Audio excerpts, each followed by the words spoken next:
Hey, friendo, Steve here. And Larson. Yeah, welcome back to Going In Raw, the only pro wrestling podcast you need to be listening to right here at youtube.com/Steven Larson, and available wherever podcasts can be found. Be sure to hit that subscribe button and the little notify bell next to it to make sure you're always getting your new Going In Raw notifications. We're also available on the Patreon at patreon.com/Steven Larson. We have a variety of reward tiers. It's all a great way to support Going In Raw. Starting at $1, you get the show ad-free, you get a shout-out. And at the $20 mark, not only do you get the Friendo Care Package, which includes a comic book, a poster, some stickers, but you also get to put your video question right here on Matt Chat, or you can just send us a text message. Not a text message. You can send us an email with text question, there you should go. say. And we'll answer it or debate it right here on Matt Chat. Yeah. It's a lot of fun. Dear. Come here, you. Anyways. So, we're coming quickly to WrestleMania. So maybe, do we have any WrestleMania questions? Yeah. Okay, cool. Right on. But we're not going to talk about WrestleMania right now. Instead, we have a returning Matt Chatter. Yeah. TNA for Life is back, and let's see what he has to say. Hey guys, it's your boy TNA for Life, back for another Matt Chat question. I want to know, Steven Larson. So apparently, Carl Anderson and Luke Gallows have chosen not to re-sign their contracts, and apparently they're going to be going to AEW. That's just the rumor around the mill right now. I want to know, if you are in the position, let's say you guys are a tag team, you are in the position of Gallows and Anderson. You know, you're not on the card every week. You do the house shows, but you're not always on TV. But you have a nice contract. Do you take that guaranteed money, or do you go to the company that you're really taking a chance with? Yes, they have money, but they don't have history. What do? Do you go to AEW and take that chance, or do you stay in WWE? Thanks, guys. Too sweet. Hearty handshake. Peace. Thank you, TNA for Life. Thank you, TNA Larson, for Life. Welcome back. You and I, let's just have this conversation. All this, you have an answer, I have an answer. You and I are a tag team. We don't disagree on much. But we're sitting there raking in millions of dollars. We don't have to do a whole lot. We get dark matches. Apparently, Club versus Sanity was a dark match, according to the friendo Cam, who was there in attendance this past Tuesday on SmackDown Live TV. SmackDown Vive TV. We're sitting there, stacks of cash.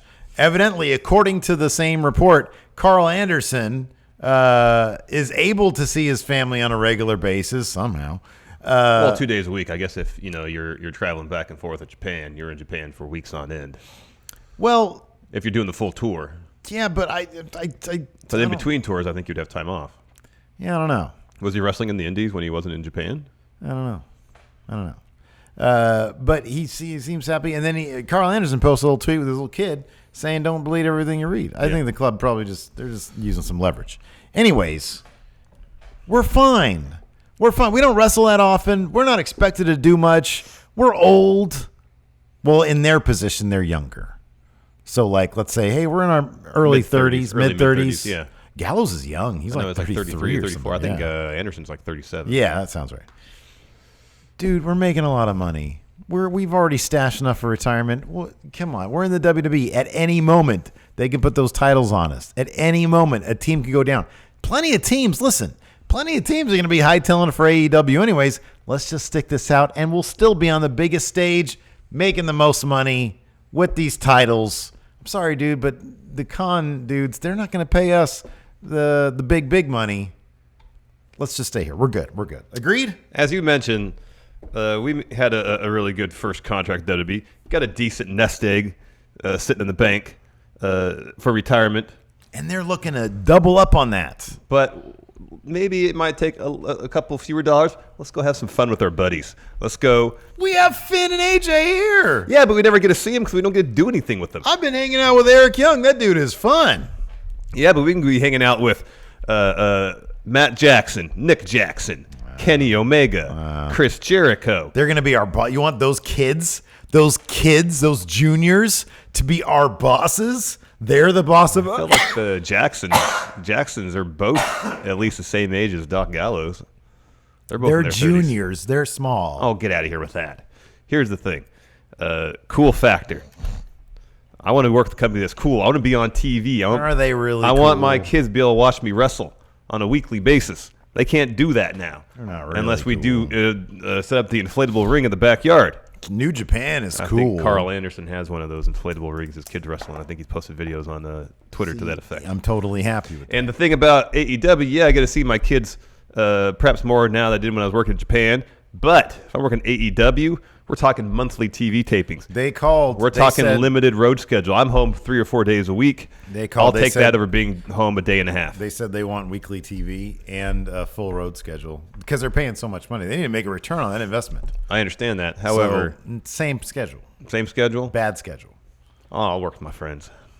But we have friends. But I never see AJ's him. our best friend. Finn's our best friend. Never see Finn. He's on the We're other here show. all the time. But Finn's on the other show. They're going to move us to Raw. Not true. They're going to move him to SmackDown. Rumor and innuendo. They're going to move him to SmackDown. We see AJ every day. We travel with him. He's our best friend. I'm speaking for myself. Are you going to break this up? Yeah. You're going to break this up? I'll be Machine Gun over in AEW, and you can... Good luck with that. You can wallow in WWE, Luke. Tell you what. Can we have it come down to rock, paper, Hey, scissors? man, I was a G1 finalist one year. Yeah, in 2009. I have a bright singles career ahead of me. Was it should that I long want ago? to. Was it 2009? I thought it was sooner than that. I thought it was like 2011 or something. Fine. He met 2013. He met in the finals against Okada. Okada wasn't Okada in 2009. Still. Bright future as a singles Try wrestler in regaining all that elite after wrestling. After the tag team Hey, hole man, you everybody's dug saying I'm yourself one of in. the most underappreciated wrestlers in the world. It's not in WWE. I don't get to do what I do best, which is tell stories. Well, hey, man, I'm Gallows. I kind of need And I you. don't get to do this in WWE. Well, that's true. See, that's a good selling point right there, doing the machine gun thing. You know, the bigger selling point is the fact that they have the sound of the machine gun going off when you do that. That's really cool. But I want to do it myself. That's even cool. Heads we stay, tails we go. I'm not gonna leave it to fate. I'm gone. I'm out the door. You can stay if you want to. Pick a side, I'm friendo. gone. Pick a side. Well, what does the side mean? Pick a side. Heads we stay, tails we go. All right, tails. Well, I mean, I have to pick a side because you Heads pick we a side. stay. Heads we stay. No, I said tails. Sucker. I'm out the door. Gone. Greener pastures. Tried my hand elsewhere where I know there's a better chance since there's not so much talent around to congest every scene for me to make some headway. Wrap it up, Get wrap on it up, TV. wrap it up, wrap Become it a up. huge star. Wrap Single it up. star is Machine Gun no. Carl Anderson. Too many single stars, man. They need to be a tag team. And you're right, they should leave. Next up from the good friendo, Graham Too Sweet Me. Yeah, man. Yeah, let's see what he has to say. By Steve Larson. I'm back in hospital again, unfortunately. But my question this week is, Larson, I want you to debate why Drew should beat Roman, and Steve, I want you to debate why Roman should beat Drew at WrestleMania. Too sweet, Hardy Andrew. Thank you, Graham. Thank you, Graham. All right, here's why Drew should win. He hasn't really been doing a whole lot in the last few months. No. He's been palling around with Baron. Ooh. And Bob Lashley. Bob Lashley is now Intercontinental Champion. He was former Intercontinental Bob Lashley Champion. a lot better when he's palling around with Leo Rush. Exactly. Here's the thing.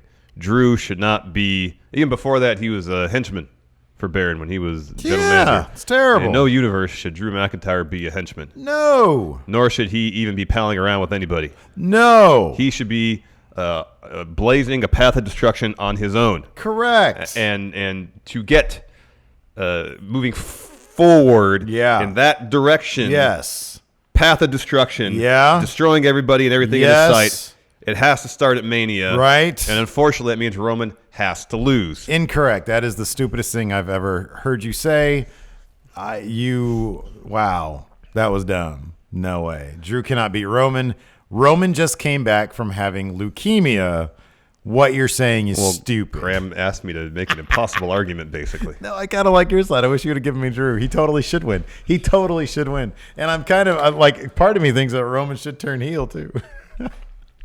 Because, come on, he'd be so, oh man. People, I think, deep down just want to boo Roman. Maybe. They want to do that. You have They're that, not allowed you to have now. that in your head, yeah. They're not allowed to now. So give him a reason. Look, the only reason Roman should win is because he just came back from leukemia, and it's kind of a no-brainer. Drew should totally win, though. He Probably really should. It'll be a good showing for both of them because I'm still convinced that Dean's going to help Roman eventually. That's how you get out of the conundrum. Mm-hmm. That's how you get out of it. You need two members of the Shield to beat one Drew McIntyre. That's what it should be. Speaking of Drew McIntyre, The Raptor has a question. Yes. It's literally a raptor. Take it away, Raptor. Greetings, Steven. Larson. This is I, the Raptor, with a wrestling question. Why the hell should I care about Drew McIntyre in the WWE? He's terrible. He's awful.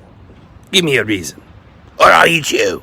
Thank you, Dinosaur. Thank you, Dinosaur. Thank you, the Raptor. Steve, go The ahead. Raptor. We shouldn't care about Drew McIntyre because, as you just pointed out, they haven't given us a reason to care about Drew McIntyre. This past week on Raw, we saw actually a really killer main event, a Falls Count Anywhere match where he stabbed Dean Ambrose in the eye with a pencil. And then stabbed the LED board with Dean's head. Yeah, and Dean bit his finger, and my God, it made me remember just how cool Drew McIntyre is. But good Lord, there are flashes of brilliance here and there. There are flashes of what we love about Drew McIntyre. But my God, they have given us zero reason to care about him. What you just said is true. He needs a path of destruction.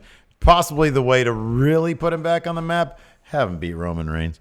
If Dean doesn't get involved, you could always chalk it up to Roman having ring rust. That's actually a very good reason as to why he should lose that match. Yeah. So we should start caring now because he's going to be taking on Roman. I might pick Drew to win that thing. All right. Very low confidence. All right. But you know, we've had no reason to care. We've had no reason to care. He's not a henchman. He's a leader, and he's going to be. No, he's not a leader. He's a lone wolf. Don't say that. That's a different guy. He should be top heel on Raw. He should be. He definitely should be. Go ahead. And if you pay attention to what he does on a week-by-week basis, there's a lot there to appreciate about his skill set, regardless of how poorly creative has treated him. He, no matter what he does, brings everything to it. I'll mention this because this is an unforgettable moment for me. You bring this up every time. Because it's so indicative of his attention to detail, his commitment to character. Like 3 months. I don't care. Maybe 6 months. Very long time. It's a match with Dolph taking on somebody. That's irrelevant. With who? Somebody. No, who's he taking on? Dolph. Who's that? So Drew is ringside, and all he does is just reach out to grab the rope. Yeah. But what is, for a lot of wrestlers, a fairly meaningless gesture was imbued with such meaning just because how he did it. Mm-hmm. He managed to reach out and grab the rope to lean a little closer to ring to watch the match with such sinister intentions. Yeah. Like at any moment, he can just slide under that bottom rope and lay out whoever Dolph was wrestling. Yeah. And he brings that level of attention to detail, commitment, character to everything he does. He's one of the best promos on Raw. Captivating. When he speaks, it seems genuine. Mm-hmm. He doesn't come off. His promos don't ever come off as scripted. Mm. He's really good, and I mean he's 6'5", 260 pounds of pure muscle. Mm-hmm. He looks like he can kick anybody's ass basically. Mm-hmm. He's legit. He's fun to watch in the ring. Whenever he deadlifts anybody, it's impressive as all get out. Yeah. He's a heck of an athlete, a heck of a talent, and put him in some real interesting storylines. Man. Once they do that, I'll care. I care because I see the ingredients there for greatness. Well, a lot of people have ingredients. I don't care about Apollo Crews. I want to, but they don't let me because they don't do anything. You can care about Apollo Crews if you want to. You can say, man, this guy has all the talent in the world. Really? Seriously? Yeah. You care about Apollo Crews? I do. You probably shouldn't. I do because I think he's really good. They don't do anything with him. When's the last? Have you tuned into Main Event to watch his matches? No. Then you don't care about him. No, I care about his future and I care about him being a success because I think he's immensely talented. You want the guy to succeed. I'm just saying, have they given you a reason to care about what they're doing with him right now? No, they haven't because you don't watch Main Event. But I care about what happens to him because I think he's really good. Well, I care about all these people. I want them to do good. You're speaking about caring within kayfabe, and I'm not. That's what you're talking about anyway. Well, that's all that matters. No, it doesn't. It is. Next, the Enforcer. See what the Enforcer has to say. Steven Larson and all the friendos out there, it's the Enforcer here with the Matt Chat question. And I want to talk about a promo that Randy Orton and AJ Styles had this week on SmackDown, where Randy Orton says that he didn't have to go on the indie scene, that AJ Styles had to work in bingo halls and all that. But let's say Randy Orton did actually have to work the independent scene in those years. What kind of Randy Orton would we have now and how much would he differ from what we see now? Because really just got my mind going as to a match between Okada and Orton in New Japan at the Dome, or a TNA X Division match with Randy Orton. What that would have been. Promos back in the day with Randy Orton. Not the biggest Randy Orton guy, but this really got me going because he's feuding with AJ Styles. But just let me know your thoughts, guys. Independent Randy Orton. What kind of Randy Orton would he be? Thanks, guys. Too sweet and a hearty handshake. Thank you, Enforcer. Thank you, Enforcer. Another quality Matt jersey. Chat question. Yeah, and, I was going to say jersey. And his collection of hockey jerseys is you and I do have incredible. really good chemistry because we've known each other way too long. Like, way too long. About 20 years. More than. You have finished so many of my sentences incorrectly lately. It's hilarious. I think I know. I think I know you. This is what, in my mind, this is what Orton... Kind of, if you could time travel, if you can take the knowledge and experience and maturity level of Randy Orton now. You're talking. Now we're on the same page. Now I'm caring about a time travel. Yeah. Send him back maybe 10 years, 10 to 12 years. So we're talking mid-aughts. This is what I think would work really well for Randy Orton. Okay. Even today. He was seemingly on board with Rip Rogers as far as all the diving and moonsaults and all the stuff, the ... dive versus ... headlock stuff. He was Team Headlock. Mm-hmm.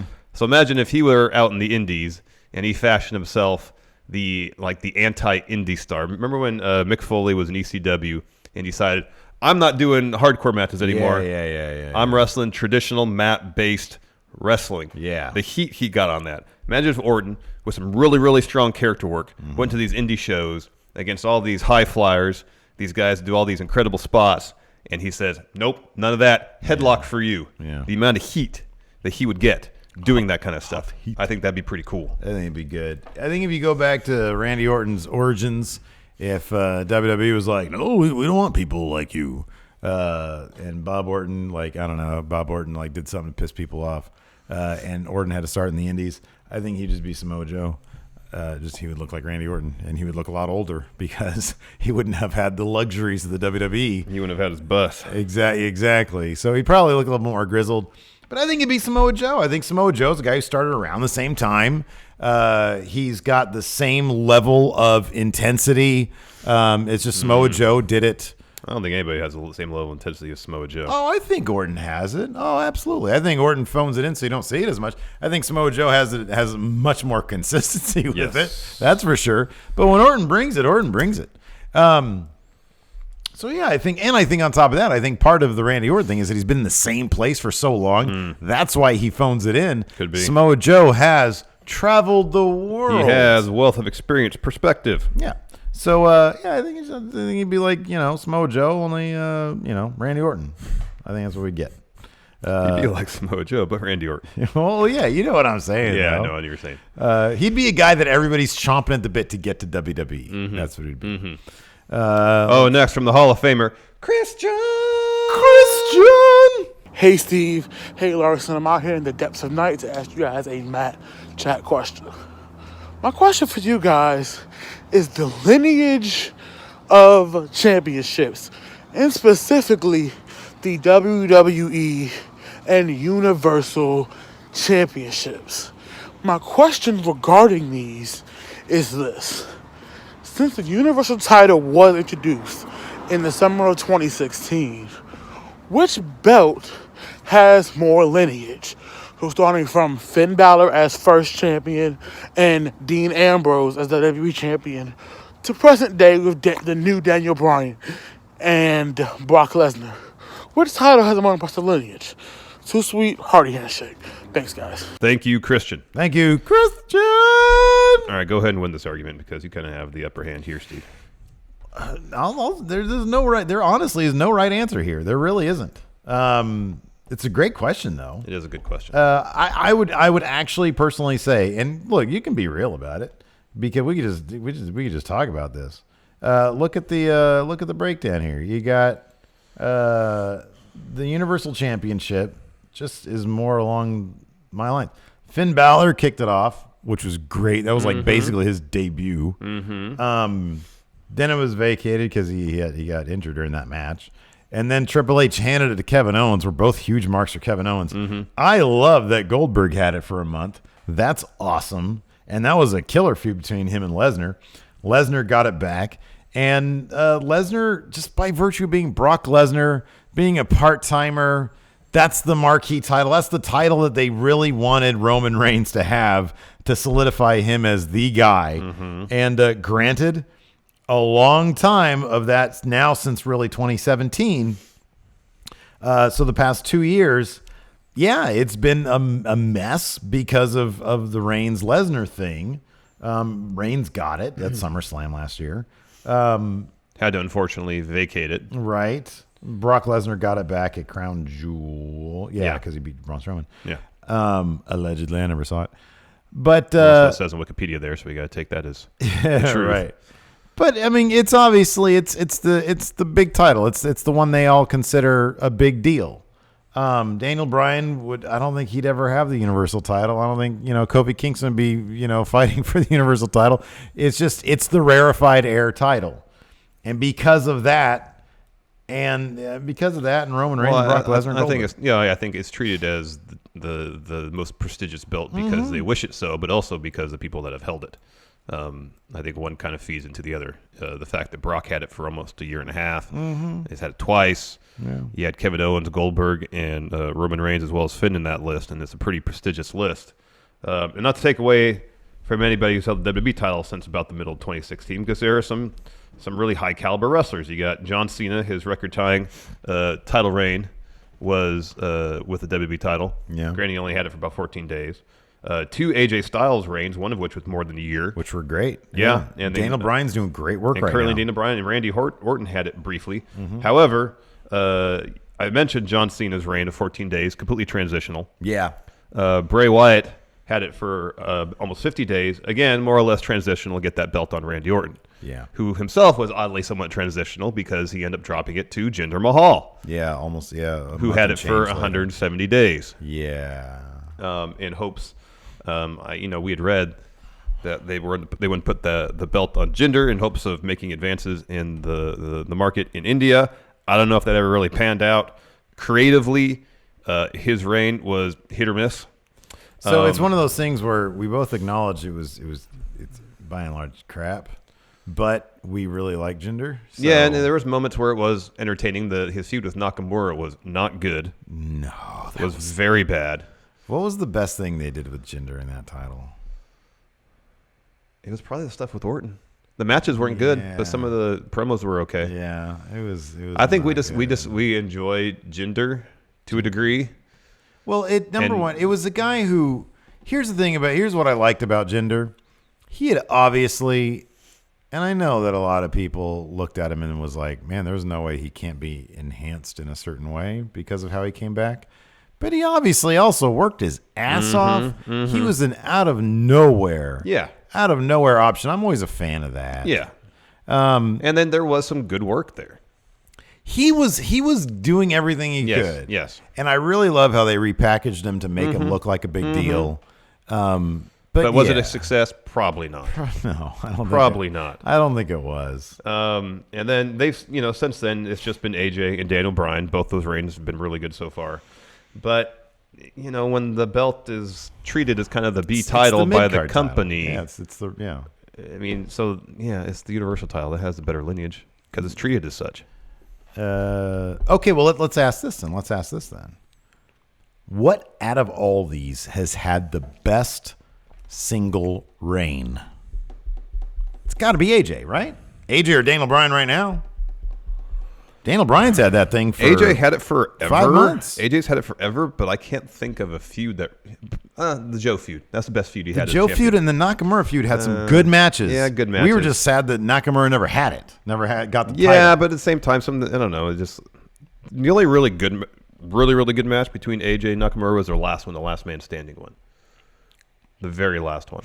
I would say the best feud. I think the best feud AJ had was with Samoa Joe. What's the best feud out of either of these titles? I would say it's probably Brock Goldberg. That's probably the best feud. It's the most entertaining one since 2016. Although Dean and AJ towards the tail end of 2016 had some fun matches. Yeah. They did some good stuff. The TLC match was really fun. Yeah. And then of course, how was that? The AJ Cena Rumble match was really good. Yeah. I didn't think it was as good as their SummerSlam match the year prior. Right. A lot of people thought it was better than that. Yeah. So yeah, I mean, I think it's universal, but there's been quality stuff on both sides. Yeah, there has been. It has been. There has been. Yes. All right. What a good conversation. Question. That was a great question. Yeah, man. Question. Next, we got a question from Loki of the Freak Legion. He's got joined by Buddy Love and Delete. He's got the Legion with him. Let's take a look. Hello, Stephen Larson. Loki Richard here with my other freaks. Delete, Buddy Love. We just made our debut and it was fantastic. So our Matt question for you is, what is the best debut? My favorite, Kane. Big guy in the mask, rips the door off the Hell in a Cell, destroys the Undertaker. Delete. Mine's going to be the Nexus because they definitely were nothing but destruction when they debuted, so got to go with it. Buddy? Oh, Jericho. Good choice. Have fun with the debate, and we'll see you soon. Thank you, Loki. All right, so I think the right answer is Jericho. Oh, the right answer is 100% That's Jericho. the best debut. However, let's set that aside because Buddy Love mentioned it. I'm going to go with Kevin Owens when he debuted on the main roster. Who did Delete say? He said, oh, dear. I know Loki said Kane. Kane's a killer one also. Kane's good. That's the thing. I think those are two of the best ones, Kane and Jericho. Those are both really good. I know. It's killing me right now, too. Here, let me answer and I'll right. check. Kevin Owens for me when he came up from NXT to answer John Cena's U.S. Open Challenge and instead just laid him out, stepped on the U.S. title, held up the NXT Championship, saying this is the belt that really matters. Their first match, surprise, Kevin Owens win. They had a great feud through that whole late spring and early summer. It was the blueprint for how NXT call-ups should be done, man. Yep. Especially if you're champion. That's the blueprint right there. Yep. The absolute blueprint. Here, let me check. All right. You have to... Oh, yeah, Nexus. That was good when they tore the whole ring ring apart. Yeah, that was really good, too. I'm going to say this. I like your answer. Kevin Owens is really good. My mind was blown when Shinsuke Nakamura debuted. I did not know that somebody could be that level of cool. You mean NXT, right? In his NXT debut. All right. He came out, that music, the dancing stuff. I was like, whoa. And then to see that match, oh, man, that was a killer match with Sami Zayn. I was all about it. Those are two really good examples of modern day debuts. Adam Cole's debut was also, you don't get that anymore. Usually they're just sitting there in the NXT, oh, hey, everybody. Yeah. And then at some point they'll roll them out. Adam Cole, he got the special impact. Treatment. Came in and made an impact. Lex Luger. Returning to WCW, Mall of America, we could puffy talk about shirt. some of the worst ones, too. No, best. Best. You think his tubby was full of Sbarro, yay or nay? Yeah, man. I guess that does make it the best. It does. Next, Christopher Rampersad. Hello, Stephen Larson. So my question is, do you think the Undisputed Era should break up before they go to the main roster, or should they come together as a group? I think they should break up because I'm scared of Vince and whatever he would do. Thank you, Christopher. Should the Undisputed Era part ways to preemptively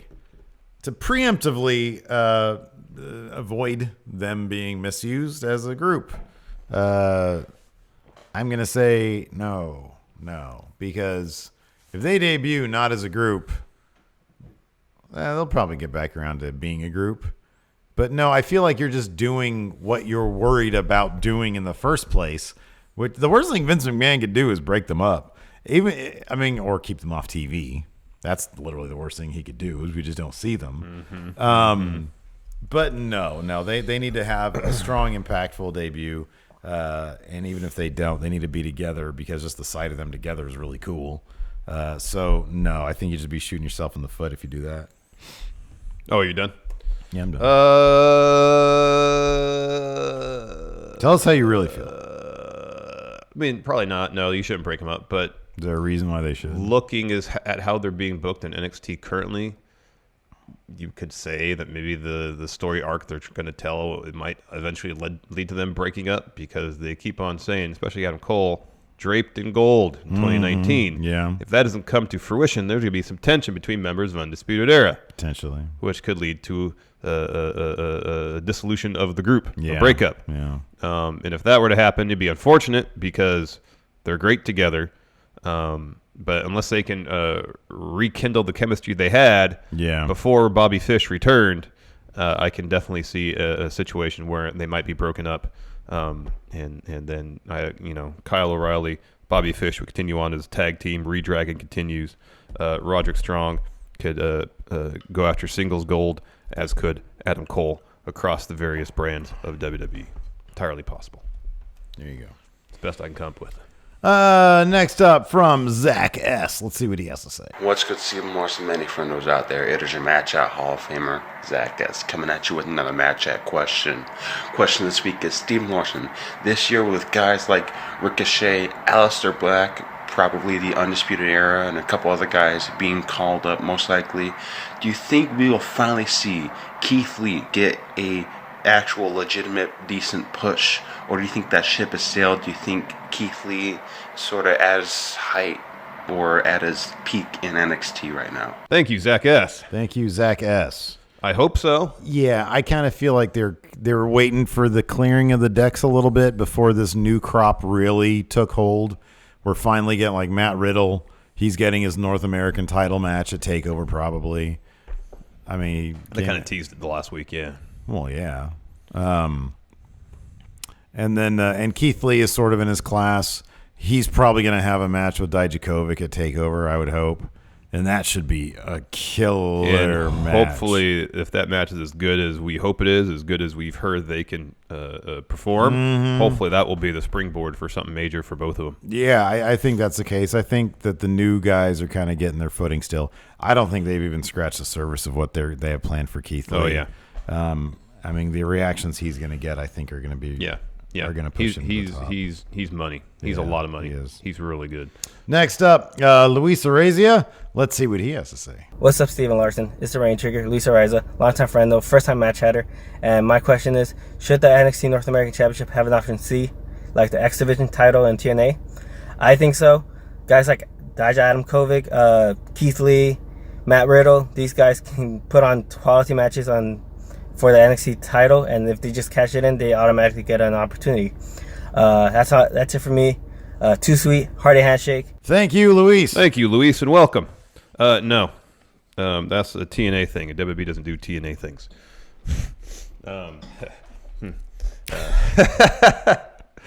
It's also kind of what the Gift of God's title is now. Yeah. I like how they do storylines. I feel like I have a booger in my nose now since I snorted. You're a mess, dude. I am. I'm still been dealing with sickness. No, I like how they handle title programs in NXT. I see no reason to have any sort of Money in the Bank, Option C, Gift of the Gods type deal. Instant cash-in situation. It's unnecessary. It's not how they operate. If it ain't broke, don't fix it. Carry on as you're going. It's been working. Yes, absolutely. Give me this pen. The more weird gimmicks, the better. The more weird stuff, the better. The more unpredictability, the better. And that's what it presents. Absolutely. I'm always a fan of that kind of stuff. Hell yeah, somebody comes running in. Oh, my God, this guy's going to do something crazy now? Oh, dear. Heck yeah. Just for Moro's reaction alone. Go! Go! You don't hear him. He's got the ball. He's got the ball. You're not satisfied with the number of Mamma Mia's you hear him say in the course of any given program? Explode. Mamma Mia!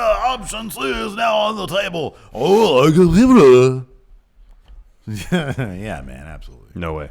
Do it. No. Unnecessary. It's not your choice. I know, it's not yours either. Matthew Lawrence has a question. Shut up. You shut up. Hey, Stephen Larson, friend of Universe, back with another Matt Check question. Been a while, but I was watching some old Raw footage the other day of Doink the Clown, and fantastic wrestler. I'd like for you guys to do your math on him, and maybe if you guys could think of modern day equivalent of Doink the Clown, guy who's a fantastic wrestler, has a great gimmick, but never really amounted to much. as far as WWE is concerned. Thanks, guys. Have a great day. Too sweet. Hearty handshake. Later. Thank you, Matthew Lawrence. All right, going in raw math for Doink the Clown. All right, let's do it. That's what he wants. In ring. He was at least like a 6, right? Yeah, he was a good wrestler. I don't have a strong enough sample size. Promo. I mean, he could be a decent promo, like 6 promo. Oh, I'd give him a 7 promo. I'd give him the benefit of the doubt on that. He's a clown. Here's the thing about Doink. I felt like he wanted to take it further than he was allowed to. Yeah, man. If you see, he wanted to do like Jack Nicholson Joker type stuff. Yeah, his promos in ECW are really good. That's why I threw a 7. Yeah. His look, he looked like a clown. Yeah, but there was some darkness underneath all that. Yeah, and there was something. But does any of that scream wrestler? No, 6. 6? You give him as much as a 6? Yeah. All right. Because in terms of clown design, it was pretty good. Yeah, strong clown legacy. Like if this was clown math, then he's a 10 on look. Yeah, totally. Because he looked like a clown. He looked like a clown. Oh, so 19 divided by 3, 6 plus for being good. That's pretty high. Legacy, not great. Bruce Pritchard's fan of the gimmick. Matthew Lawrence's, and I think that's really the only 2. I'll say 3. 3 legacy. Nobody cares about him. Kayfabe, I don't think he ever won anything. He didn't win matches? He was really overpowered in the arcade game. In the he fighting was, but I don't think he won any titles. That's what I mean. He won any belts. So below average, 4. Yeah. I think he was booked strong enough, but never won any titles. So 4. That's 6 plus 7, 13 divided by 3 is 4 plus. That sounds right. See, that's Doink right. is a 4 plus That's wrestler. right. That's right. Modern day Doinks, wrestlers with maybe some comedic chops, some acting ability, some wrestling skill, underutilized. Ty Dillinger. Curt Hawkins. That's a better answer. Curt Hawkins, ton of charisma, good on the mic. I know. I really. He's really good in the ring. I know. He's funny. He can do drama well. He can do seemingly everything well. He had the funny thing about Curt. He's also got the it factor. Mm-hmm. He's got that extra something that makes you want to watch him. They just didn't bring him back on that dumb face the facts gimmick. Oh, it was terrible. That just instantly put him in a huge hole. I know. Because it was horrible. I mean, they hyped his debut and it happened during the pre-show for No Mercy. We were there for that. I know. It was terrible. So bad. It was awful. It was so bad. He's really good, though. No, I like him a lot. Hopefully this pairing, again, with Zack Ryder will lead to something. Yeah. Oh. Sorry. Let's see here. Next up, we got a question about dream matches from Lindsay. Let's see what she has to say. Hey, Steve and Larson. It's Lindsay here. Actually sick and in my pajamas. But my Matt Chat question for you is, what would be your dream match to see with wrestlers that are dead or alive, or in the independents, WWE? I think mine would be Kenny Omega versus AJ Styles, which is, I know, AJ Styles' dream match as well.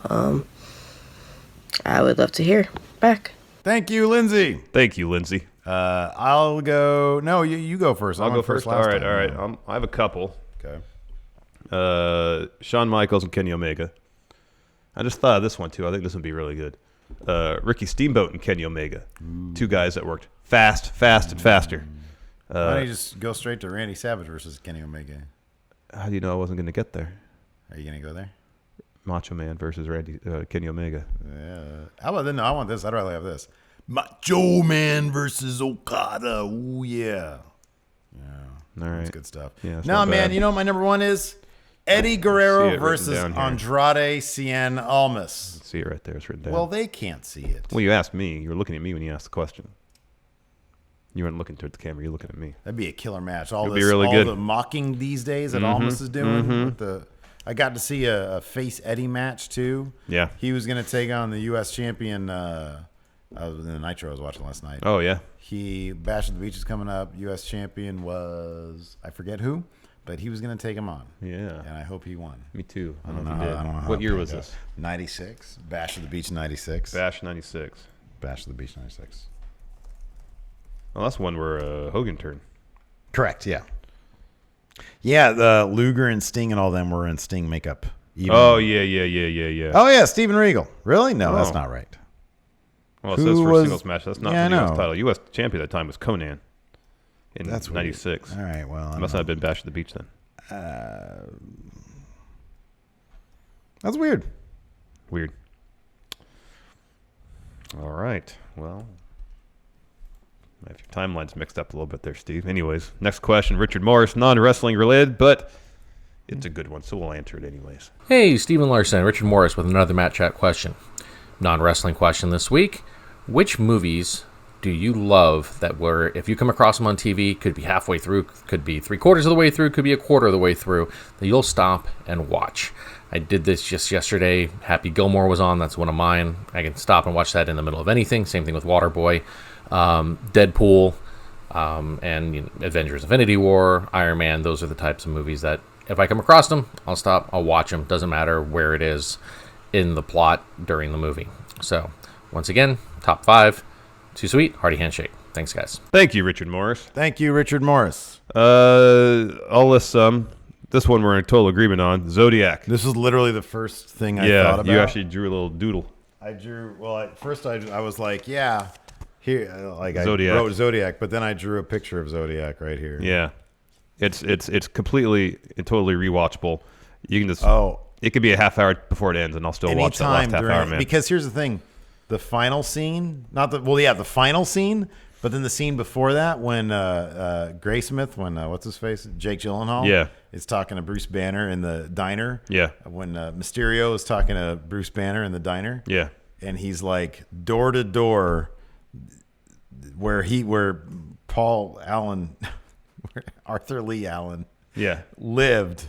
Is 50 yards away from where that girl worked that died, the first the woman that worked at the diner, Yeah. Oh, that gives you chills. Yeah. That's such a good movie. Yeah, it's a great movie. Another one for me, at least, Boogie Nights.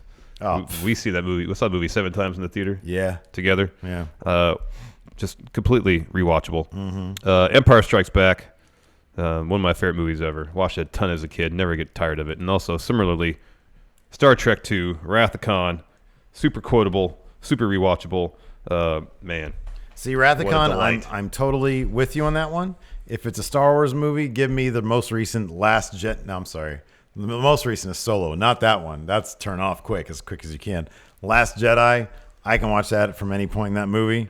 Also, from the same director, Rian Johnson, Looper. Looper's real good. That's a great movie. I thought Drive. Drive's really good. Big fan of that movie. Yeah, I'll watch that one. This is a deadly one. The Godfather. Because you get that early on, you're done for the day. For 2.5 hours, Well, if it's on like USA, you got commercials. That's you're 3 hours. Done. That's a time commitment. You're done, right? And then I also put on here The Fountain. Interesting. I really love that movie. And that's the kind of movie I could actually watch at any point in that movie. I don't know if I've seen it since the first since year the first it came one? out. Yeah. I've seen it multiple times. I've seen it since the first time I watched it. It's one of those movies where I can just watch, and I'll cry at the end every single time. Oh, I love it. It's all about getting over the death of a loved one. It's amazing. Or it's about a guy floating in a big bubble in space. Either one. Yeah. Could be both. Could be all those things. Well, it is kind of all those things. Yeah. But, oh boy, that's a heavy flick. It's a heavy flick, but not really. Yeah, I know, because it's like kind of thematically heavy, it is, but in terms of like the character stuff, it's kind of like all the characters are kind of ciphers. Yeah, you you put yourself into the characters as much as you want to. And that's kind of commensurate with what you get out of it. Yeah, exactly. If you invest in the characters, based on yourself, then you'll get a lot out of it. But if you're just sitting there kind of watching it to watch it, you probably won't get anything out of it. Yeah. I love the story behind that movie too. How it was supposed to be a much bigger budget with like Brad Pitt. Yeah, and it all fell through. Yeah. And then finally, we have a text question from Toastmaster. 77, also known as Al. Yeah. I call him Al. Al. You looked at me funny. I was like, wait, do we have a video here? It's written out. Text right there. All right. He said, I want you guys each to pick one current NXT superstar that you would have wanted to stay in the Indies a bit longer so that they would sign with AEW instead. Thank you. Too sweet. No handshakes because Larson is sick. Sorry, that is correct. You do not want to do that. I did a pretty good job washing my hands. So anyways, you go first. No. Mine is obvious. This is so obvious. And your answer is garbage, by the way. No, I got a good answer, man. Candice freaking LeRae. Candice LeRae. I don't know what more she would have had to have done in order, because she said it was her dream to go to WWE. Yeah. And she got there, and they're like, hey, we have a great role for you, Naggy wife. Oh, but I'm like one of the best wrestlers on the planet. Oh, yeah, we know. That's awesome, but you're going to be Naggy wife. Nah, fuck that. Go straight to go to AEW and light up that women's division. Mm-hmm. Oh boy, that would be great. And then maybe by the time she would have been done with her like 8-year contract, whatever AEW has her signed to, then Gargano would have been already on main, and she wouldn't have had to have worried about being Naggy wife. Yeah, maybe. That's the right answer. All right. No, it's Adam Cole, man. That's a terrible answer. It's a great answer. That's the worst answer. Reunion of the Super Click. Adam Cole, Young Bucks. Yeah. That's a terrible answer. No, so we never got that story between Adam Cole and Kenny Omega. I really just want Adam Cole. Because Adam Cole went to WWE instead. I desperately want him to be on the same brand as Kevin Owens. That'd be great. Desperately want that. But they probably won't do that because that means that would actually be entertaining. No, Adam Cole should have waited, had a 4th reign as Ring of Honor champion, then went to AEW. Ring of Honor. Super Click program with Kenny Omega. That's money. That'd been great. No way, never got to see it. Probably never will now. That would have been kind of interesting to see how that would have played out. The whole Adam Cole Bullet Club U.S. leader versus Kenny Omega. Yeah. You know. See, I'm telling you, that'd been good. Yeah. But no, he's where he belongs. Anyways, that's it for Matt Chat. Thanks everybody for tuning in. We appreciate it. Till next time, we'll talk to you later. Goodbye.